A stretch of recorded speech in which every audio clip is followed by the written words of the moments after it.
voyez, l'exemple typique, c'est les trottinettes. Aux États-Unis, en Allemagne, ce sont les villes qui décident des règles.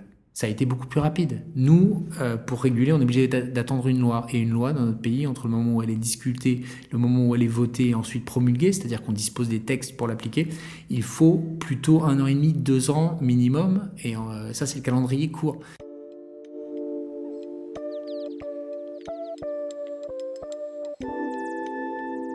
Bonjour, ici Victorien, ravi de vous retrouver dans les podcasts de Paris en commun.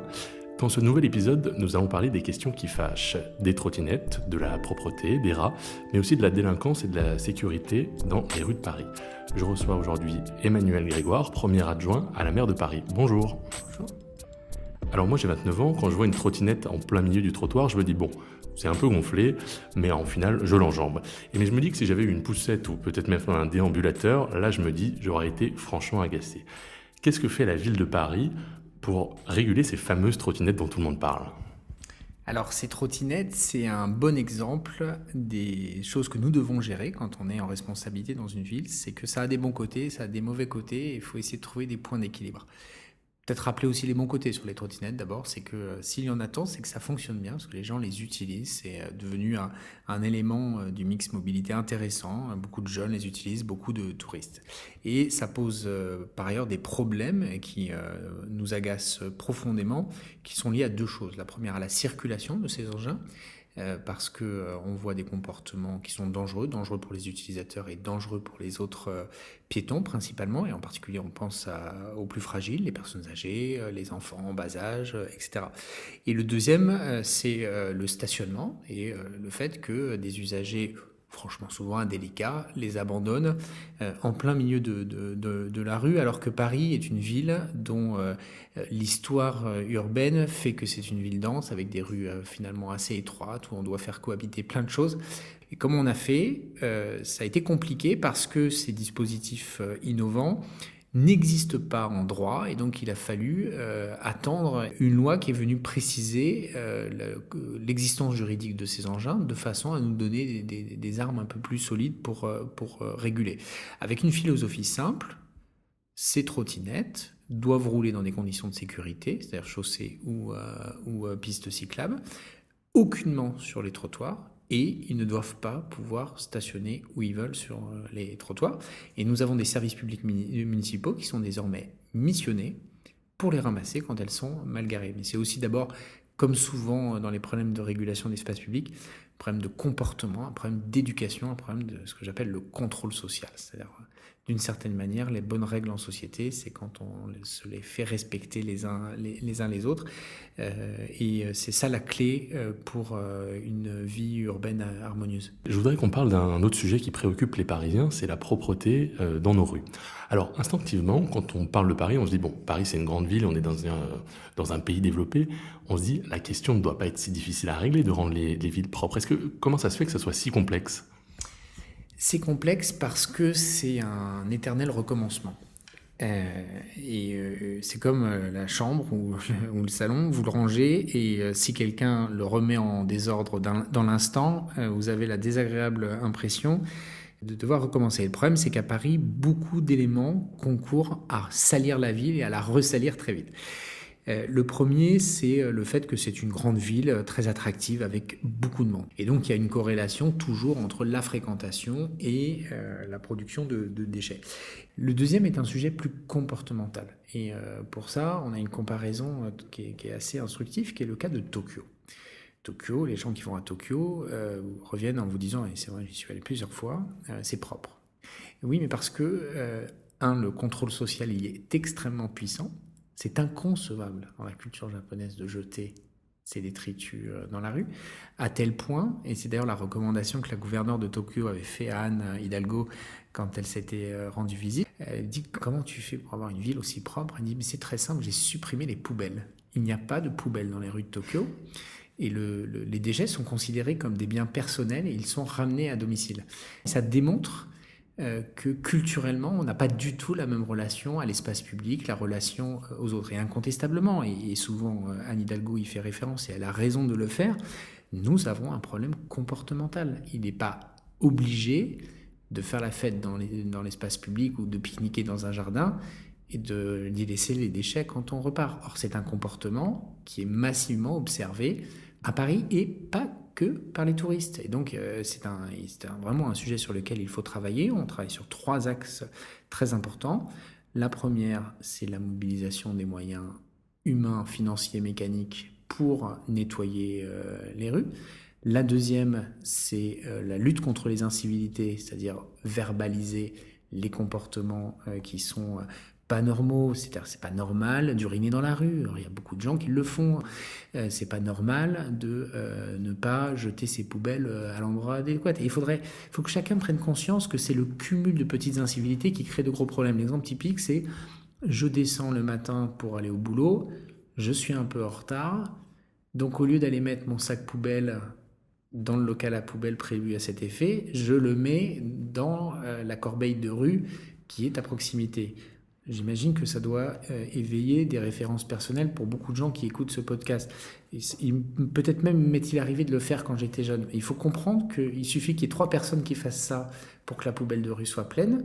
Et au 4e sac, le sac il est à côté, et ensuite il est déchiqueté, etc. Et donc, même des petits gestes qui paraissent anodins, leur cumul du fait du nombre d'habitants, du nombre de visiteurs à Paris, provoque tout de suite des conséquences importantes. Et le dernier, c'est vraiment l'un des 3 piliers probablement le plus structurant, c'est celui des comportements, celui de l'éducation et celui du respect que nous portons à notre propre espace public, à nos voisins et assez largement à nous-mêmes. C'est sans doute dans le mélange de ces 3 leviers que se trouve la clé pour rendre Paris plus propre, et je suis sûr que c'est un objectif que nous pourrons atteindre.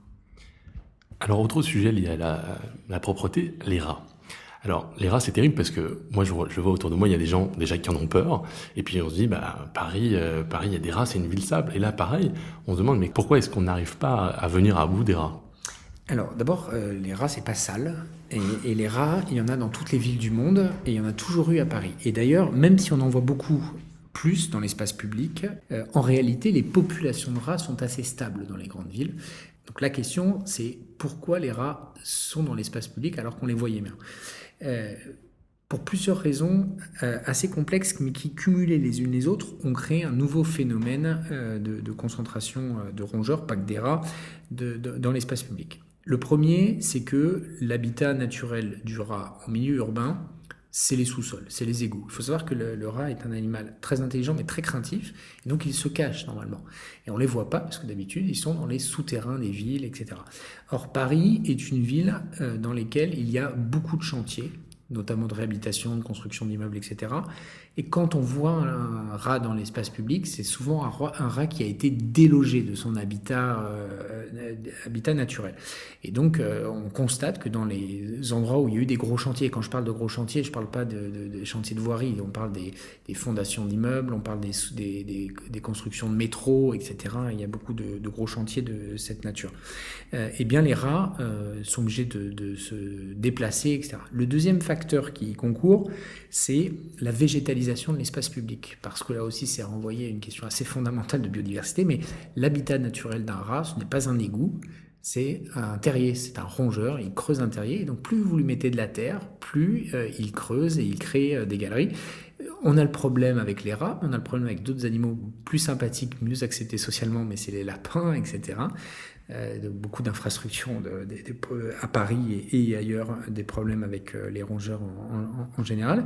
Et donc, il faut du coup adapter la lutte contre les rongeurs pour éviter les proliférations de surface à cette nouvelle réalité de la végétalisation de l'espace public. Et le dernier est important à avoir en tête, c'est que pour des bonnes raisons, il y a eu des changements de législation européenne pour la protection de la biodiversité. Avant, pour tuer les rats, en gros, on mettait de la mort aux rats, pour être très simple, dispersée dans les zones sensibles. Et en fait, on s'est rendu compte que cette mort aux rats, elle était consommée par bien d'autres animaux que par les rats, notamment beaucoup d'oiseaux, et que donc il y avait des effets collatéraux. Et donc l'Europe a fait une directive précisant qu'on n'a plus le droit de mettre de raticides en extérieur. On est obligé de les mettre dans des boîtes, et c'est là qu'on arrive à l'une des clés qui relie le sujet des rats à la propreté, c'est que du coup les rats, plutôt que d'aller dans les boîtes, ils mangent ce qu'ils trouvent dans l'espace public. Il faut aussi essayer de dédramatiser, c'est pas dramatique s'il y a des rats à Paris. C'est même très utile parce qu'ils consomment des masses énormes de déchets en sous-sol. La question, c'est qu'ils soient moins présents dans l'espace public. Donc on a lancé des grands plans d'action très efficaces, mais il faut le faire sur plusieurs années parce qu'en plus, ça se reproduit très vite, les rats, comme chacun sait.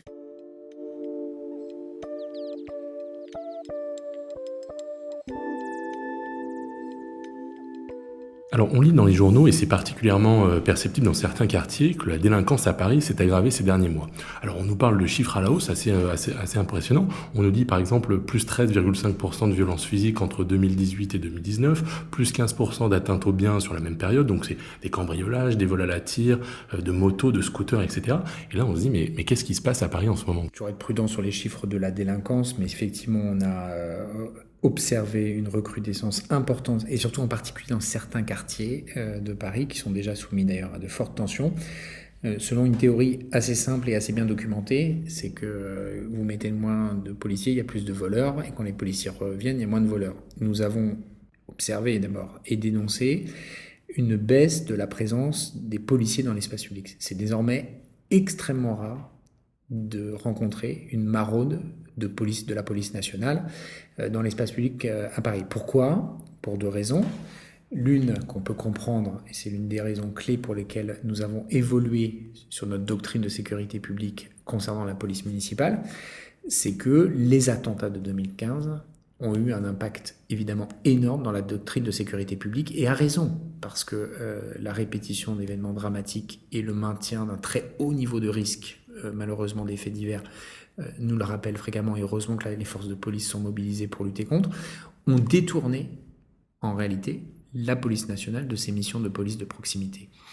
Or, Paris a une spécificité juridique qui est très ancienne, qui remonte à l'Ancien Régime, c'est que la ville de Paris n'a pas de compétence de police. Et donc, nous demandons deux choses.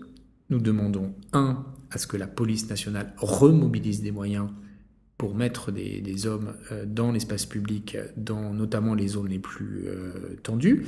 Nous demandons d'ailleurs, par exemple, avoir transmission des effectifs des commissariats pour démontrer justement le phénomène de manque de troupes pour prévenir la délinquance. Et deuxièmement, nous demandons à pouvoir mettre en œuvre la police municipale à Paris sur le modèle des autres communes de France, puisque si la police nationale ne le fait pas, il faut bien que nous puissions nous également intervenir. Et en sachant que le phénomène a été particulièrement aggravé ces derniers mois à cause des manifestations organisées qui ont nécessité des mobilisations de troupes très importantes. Et il faut savoir que les policiers mobilisés les samedis, les dimanches, notamment dans le cadre du mouvement des Gilets jaunes, font de la récupération, ont des jours de récupération la semaine. Et donc c'est un phénomène aggravant de pénurie de présence sur le terrain de la police nationale. Et du coup, cette police municipale que vous êtes en passe de créer, quelles seront ses prérogatives en fait ? Alors, nous sommes très attachés au fait qu'il n'y ait pas de confusion entre les missions de la police municipale et la police nationale. C'est l'une des raisons, par exemple, pour lesquelles nous sommes catégoriquement opposés au fait d'armer la police municipale. Il faut entendre ce qu'on appelle par arme. Hein.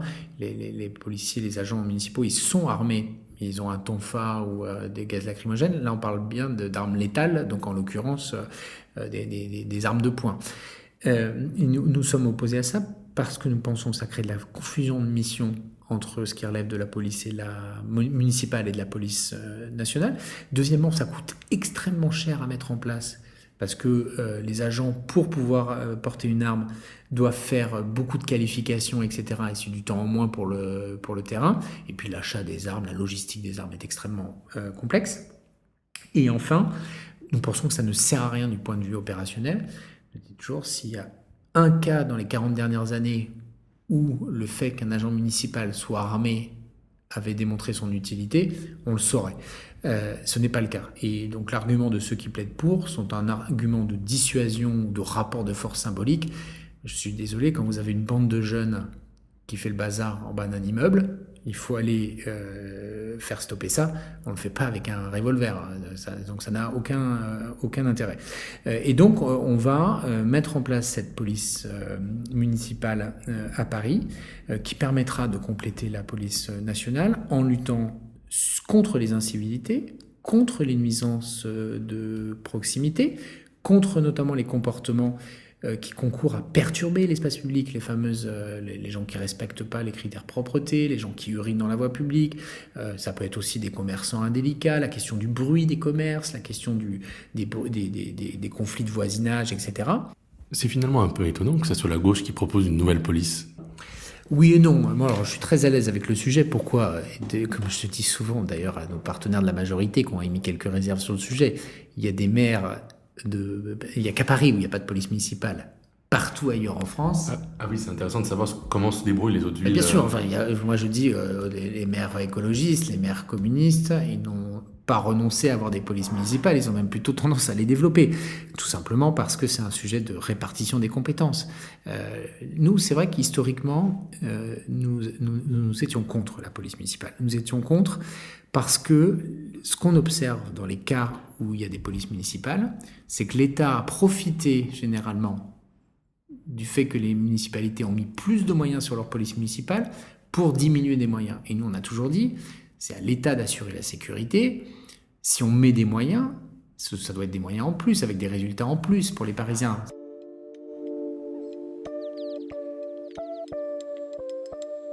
Merci de nous avoir suivis. N'hésitez pas à partager cet épisode sur les réseaux sociaux et dans votre entourage, mais surtout, abonnez-vous au podcast de Paris en commun sur votre plateforme préférée, Apple Podcast, Deezer, Spotify, SoundCloud, Google Podcast ou Magellan, en tapant Paris en commun dans votre barre de recherche. À bientôt!